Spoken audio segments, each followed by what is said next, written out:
فأتوا بسورة من مثله وادعوا شهداءكم من دون الله إن كنتم صادقين. قال النبي صلى الله عليه وسلم خيركم من تعلم القرآن وعلمه. وقال النبي صلى الله عليه وسلم طلب العلم فريضة على كل مسلم ومسلمة أو كما قال عليه الصلاة والسلام.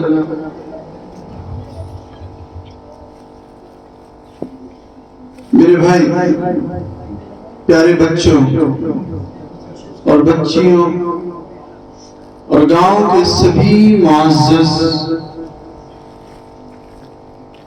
حضرات، آج اللہ کے فضل و کرم سے آپ کے اس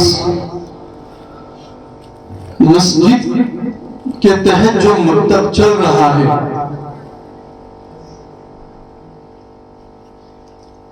آج اس کا ایک پروگرام ہے، دینی و تربیتی پروگرام ہے، جس کا عنوان اصلاح معاشرے کے تعلق سے ہے۔ آپ حضرات سے میں درخواست کرتا ہوں، جہاں جہاں میری آواز آپ تک پہنچ رہی ہے، آپ برائے مہربانی تشریف لے آئیں۔ علماء کرام کی آپ کی بستی میں آمد ہے، اور جس زمین پر علماء کرام کے قدم پڑتے ہیں، اللہ تعالیٰ اس زمین کے اثرات الگ سے اللہ مرتب کرتے ہیں، اس کے نتیجے اور اس کے برکات و ثمرات بالکل الگ ہوتے ہیں۔ اللہ ان کی آمد سے بستی پر جو پریشانیاں ہوتی ہیں، میرا رب ان کو دور فرما دیتا ہے۔ تو آپ حضرات کے بیچ میں دور دراز سے چل کر کے ہمارے علماء کرام تشریف لائیں گے، انشاءاللہ لا رہے ہیں۔ میں آپ سبھی حضرات سے درخواست کرتا ہوں، گاؤں والوں سے اور اپنی ماں اور بہنوں سے، کہ وہ بھی اپنا قیمتی وقت فارغ کر کے اپنے بچوں کے پروگرام کو یہاں آ کر کے دیکھیں کہ آپ کے بچوں نے کس قدر جی توڑ محنت کی ہے، ان کے استاد نے ان کو کس لائق اور قابل بنایا ہے۔ آپ نے بڑے ایمانداری کے ساتھ میں امانت سمجھ کر کے ان کو سونپ دیا تھا، جن پتھروں کو آپ نے امانت سمجھ کر کے سونپا تھا، آج اللہ کے فضل و کرم سے ان کو تراش کر کے آج یہ اس قابل بنے ہیں۔ ان کے اساتذاؤں کی محنت ہے۔ تو آپ حضرات سے سب سے میں درخواست کرتا ہوں کہ آپ تشریف لائیں۔ دیکھیے بھائی، دنیا کے اندر علم سے بڑھ کر کے کوئی دولت نہیں ہو سکتی ہے۔ علم ایک ایسی دولت ہے جو انسان اور جانور میں تمیز پیدا کرتی ہے۔ ایک فرق ہے، ایک دیوار ہے۔ آپ سمجھئے قرآن کریم کے اندر اللہ تعالیٰ فرماتے ہیں اولئک کالانعام بل هم اضل۔ جو لوگ ان پڑھ اور جاہل ہوتے ہیں، ان کے پاس علم نہیں ہوا کرتا، میرا رب فرماتا ہے کہ وہ لوگ چوپایوں کی طرح ہوتے ہیں، اور جن کے پاس اللہ رب العزت نے علم عطا کیا ہے، اللہ تعالیٰ اس علم کی برکت سے ان کے لیے اتنی خصوصیات اللہ نے رکھی ہیں۔ پھر قرآن میں آگے فرمایا قل هل يستوي الذين يعلمون والذين لا يعلمون، کہ پڑھے لکھے اور ان پڑھ لوگ، جاننے والے اور نہ جاننے والے لوگ کبھی برابر نہیں ہو سکتے ہیں۔ اس لیے میرے بھائی، اس تعلیم کو اوڑھنا اور بچھونا بنانا ہوگا۔ زندگیوں میں اگر آپ کو آگے جانا ہے، ترقی کرنا ہے، تو تعلیم کو اہمیت دینی ہوگی۔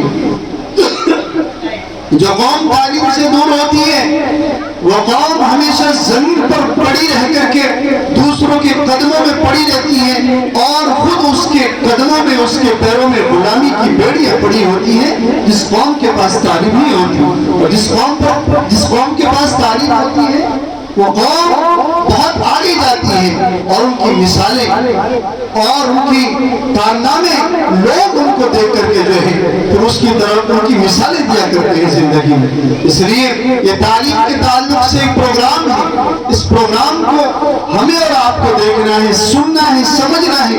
آپ کے بچوں نے کس طرح اعتبار سے محنت کی ہے سب آپ کو دیکھنا ہے.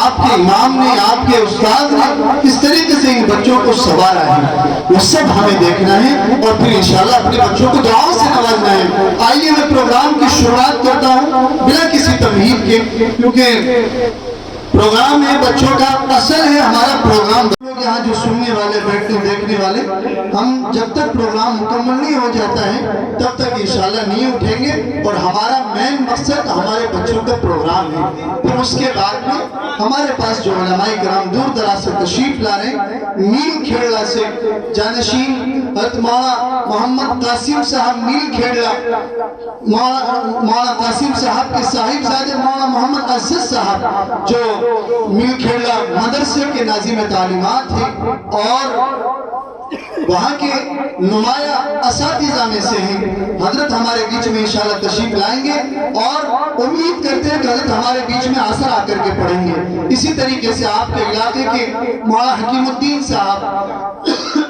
جو نائب صدر ہیں جمعیت علماء متحدہ پنجاب کے, حضرت بھی انشاءاللہ ہمارے بیچ میں آ کر کے مغرب پڑھیں گے. اسی طریقے سے مفتی ابراہیم صاحب جو مرکز کے مدرسے کے ایک مایہ ناز استاذ ہیں, استاذ حدیث و فقہ ہیں, مرکز کا جو نور کا بڑا مدرسہ ہے اس سے تعلق رکھتے ہیں مفتی ابراہیم صاحب, انشاءاللہ وہ بھی ہمارے بیچ میں مغرب آ کر کے ادا کریں گے.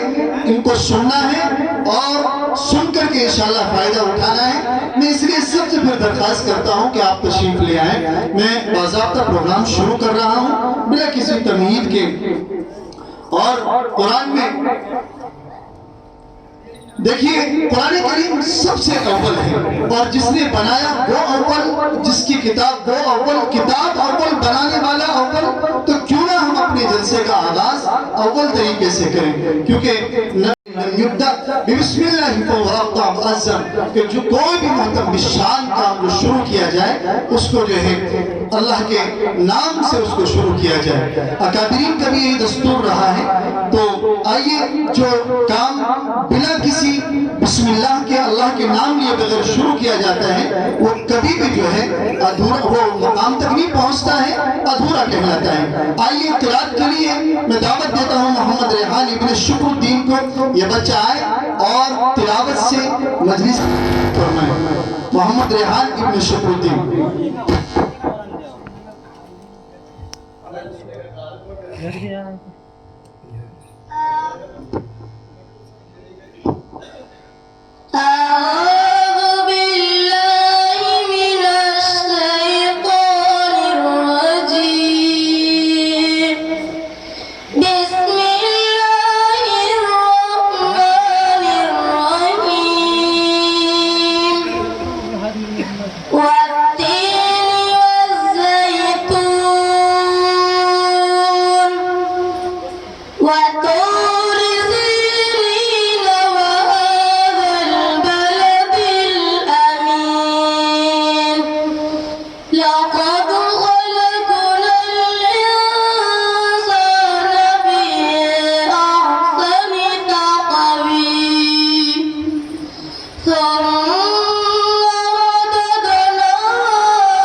بہت خوب ماشاءاللہ بھائی با ماشاءاللہ. انعامات کا سلسلہ میرے بغیر کے شروع ہو چکا ہے.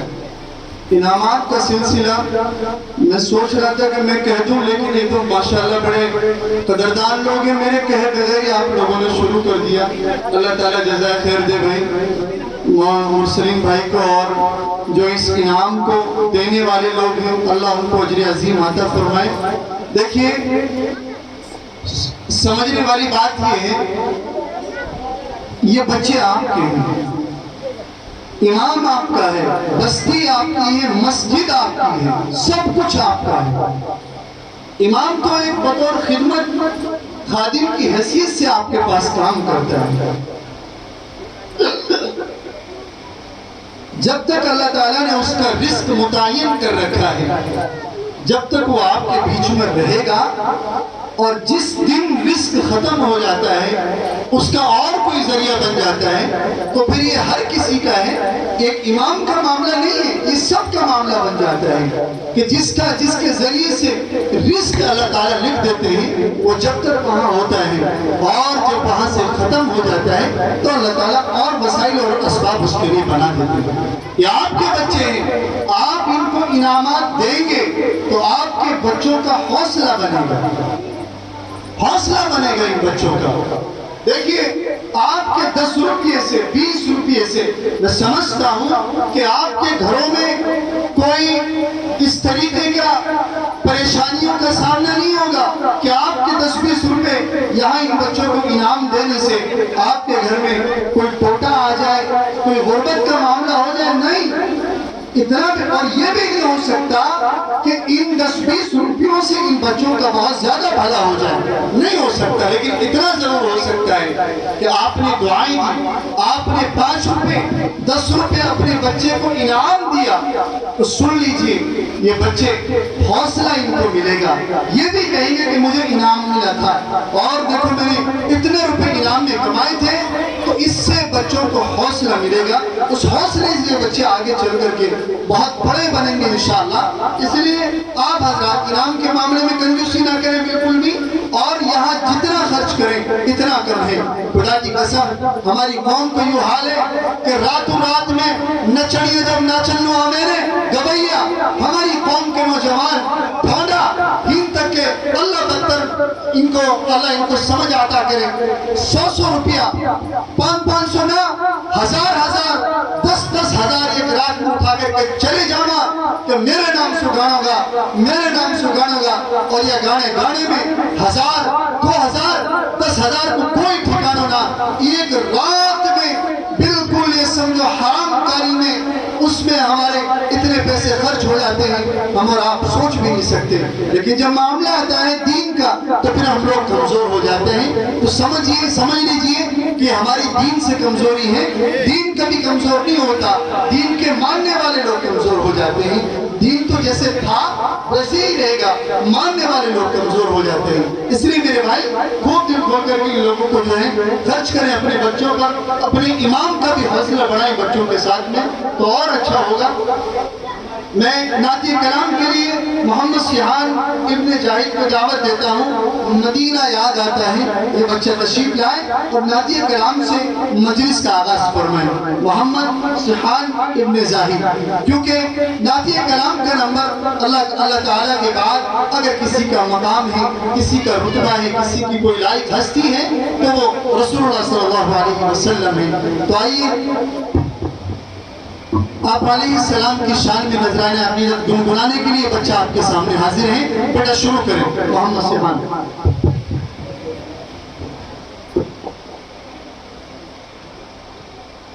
بسم اللہ الرحمن الرحیم۔ مدینہ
آپ سچ بتاؤ کہ آپ ہمت رکھتے ہیں کہ مائک پہ کھڑے ہو کر کے کچھ بول سکیں؟ سچی بات تو یہ نہ بولے جاؤ، ہم چاہے کتنی ہی زور لگا لیں، ایک بات بتاؤ، ایک آدمی چلے میں نکل جاوے 4 مہینہ میں، بیچارہ خوب محنت کرے، 4 مہینہ میں جا کر کے پھر ایک چلے میں وہاں پہ اعلان کرنا ڈھنگ سنا بیچارے۔ کتنے واقعات ہیں کہ بیچارے پریشان ہو جائے، یہی کھڑے ہونے کے مارے، یہاں کھڑے ہونے کے لیے بہت بڑے جگر کی ضرورت ہوتی ہے، بہت بڑا جگر چاہیے۔ آپ نے نام سنا ہوگا رستم پہلوان کا، سنا ہی نا سب نے؟ رستم ہند جس کو کہا جاتا تھا، جب ہندوستان اور پاکستان کی سرحد ایک تھی، اس وقت وہ بادشاہ ہوا کرتے تھے۔ ایک جلسہ کیا گیا علامہ اقبال کی سرپرستی میں، تو لوگ اکٹھا ہوئے، سب لوگوں نے کہا کہ رستم ہند کو بھی بلایا جائے کہ ان کا نام سن کر کے لوگ اور بڑی تعداد میں اکٹھا ہوں گے۔ رستم ہند کو بلوایا گیا جلسے میں، 3 دن جلسے چلا کرتے تھے۔ جب سارا مجمع سنتا رہا، کبھی کسی عالم کی تقریر، کبھی کسی کی، تو لوگوں نے آواز دی کہ رستم ہند کو بھی بلوایا جائے۔ یہ ہندوستان کا نہیں بلکہ پوری بر صغیر اور ایشیا کا بہت بڑا پہلوان ہے، ہم اس کے 2 الفاظ سننا چاہتے ہیں۔ رستم ہند کو دعوت دی گئی، رستم ہند مائک پر آتا ہے اور کھڑے ہونے کے بعد پیشانی سے اپنا پسینہ پوچھتا ہے، اور 1 منٹ کا وقفہ لے کر کے خاموشی کے ساتھ کھڑے ہو کر کے پسینے میں شراب ہو رہے۔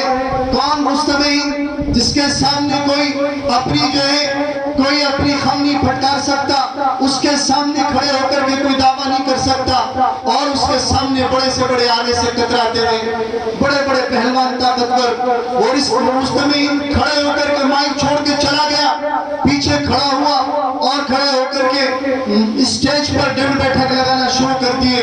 لوگوں نے کہا یہ کیا کر رہا ہے؟ ڈنڈ بیٹھک مارتا رہا، جب 10-5 ڈنڈ بیٹھک مار دی تو آیا مائک پہ کھڑے ہو کے لوگوں سے کہنے لگا، میرے بھائیوں، ڈنڈ بیٹھک اور ورزش کرتے رہنا، اسی میں تمہاری بھلائی ہے۔ یہ صرف یہ 2 الفاظ کہہ کے رستم ہند وہاں سے رخصت ہو جاتا ہے۔ آپ کیا سمجھتے ہیں؟ آپ کے ان بچوں کے اندر جو جگر اللہ تعالیٰ نے دیا ہے، یہ قرآن کریم کی برکت ہے۔ جو ہمت ان کو عطا کی گئی ہے، وہ اللہ تعالیٰ کے کلام کی برکت سے ہے۔ ایک معصوم جس کو نہ بولنا آتا ہے، جس پہ نہ جینے کا سلیقہ، نہ کھانے کا سلیقہ، نہ پینے کا سلیقہ، لیکن جب کھڑے ہو کر کے مائک پر اس کو آواز دی جاتی ہے تو وہ بچہ اپنی بات کو بہت بے باکی سے رکھنا جانتا ہے۔ اس کے اندر اس کی پیشانی پہ کوئی سلوٹ نہیں ہوتی، اس کے چہرے پر خوف کے کوئی اثرات نہیں ہوتے، بے باک طریقے سے اپنی بات کو رکھتا ہے۔ میرے بھائی، آپ سمجھئے ان بچوں کے اندر جو قرآن کریم کی تعلیم، اللہ کی محبت پھوٹ پھوٹ کر کے بھری گئی ہے، یہ اس کا نتیجہ اور سلسلہ ہے کہ بچہ بے جھجک، بے خوف و خطر یہاں کھڑے ہو کر کے اپنی بات رکھتا ہے۔ ان ماں باپوں کو سوچنا چاہیے جو بچوں کو اپنے مسجدوں سے اور تعلیم سے آج بھی نہیں جوڑ رہے ہیں، ان کے لیے ہلاکت اور بربادی کا سامان ہے۔ سن لیجئے، جو بچے پڑھ لکھ کر کے آگے قابل بن گئے، لاک ڈاؤن کا زمانہ چل رہا ہے، اس وقت میں بھی تمہارے بچوں کی تمہارے بچوں کی تعلیمیں برباد ہو چکی ہیں۔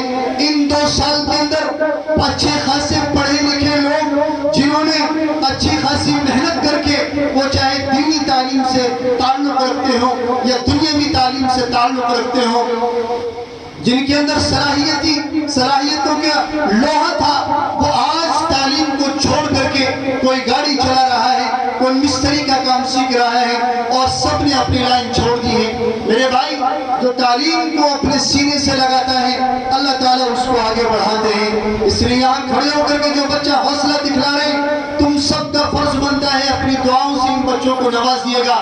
یہ تمہارے بچے ہیں، تمہارا مستقبل ہے اور قوم کا مستقبل بنیں گے، تم ان کو دعاؤں سے نوازو گے، انشاءاللہ یہ بچے پروان چڑھیں گے اور اونچی اڑان بھر کر کے تمہارا نام روشن کریں گے۔ ان بچوں کی اگر تم حوصلہ افزائی کرو گے۔